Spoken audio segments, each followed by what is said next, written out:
Let's take a look at how improved visualization and consistency improves the work experience with PhotoView 360. We're opening up the paint sprayer. Right away you can see decals are supported, but there's more. The orientation of the part is easy to control now in PhotoView 360. Just switch the axis up and you can even flip the axis. So it's easier to get the parts in the orientation you desire. We did some things with the environment so we can turn off the floor and off the environment display very easily as well.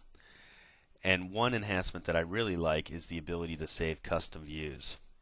This allows you to quickly save multiple views and recall them very nicely with this new interface. You can see the nice thumbnail that appears for the standard view.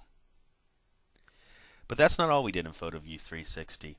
The rendering capabilities and the effects that we can get when rendering are also improved. We're going to look at this little tractor. It renders rather quickly.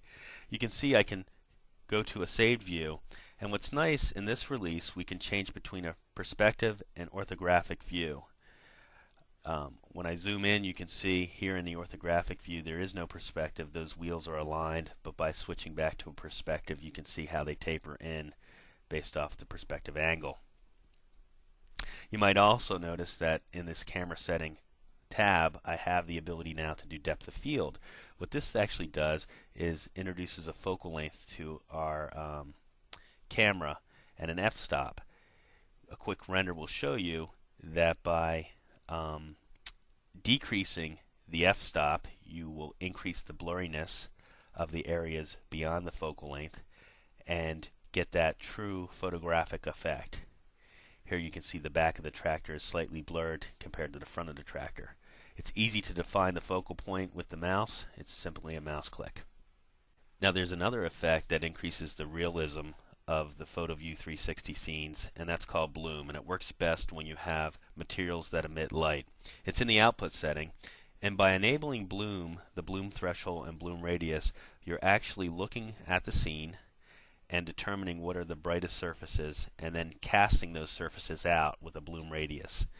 So here you can see as the render is complete it will calculate the bloom, and you should see those headlights have a little shine, and it's very quick, but it's make sure you understand that it occurs after the render is complete. But the thing that users will really appreciate is the ability now to load a background image, and we have a nice farm background for our tractor. You may need to tweak the environment so that you're showing a studio with just shadows.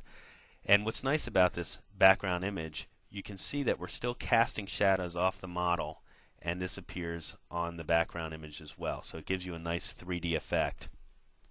This is a simple JPEG image. We're not using an environment map that matches this JPEG.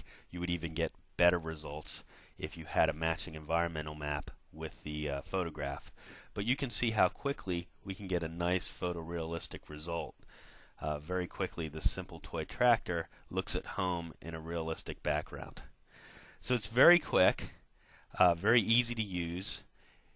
In the time of this demo we've done 3 renderings, and we now have the capability to include depth of field and the different bloom aspects. This tractor we chose as a demo part because it is so fast to render live. But let me show you some of the results you can get with a more complex model. Look at this automobile. It fits perfectly within the background image. We've added bloom to the headlights. It adds another sense of realism. Decal work on the back license plate. And then finally some depth of field. So really spectacular results with the new PhotoView 360.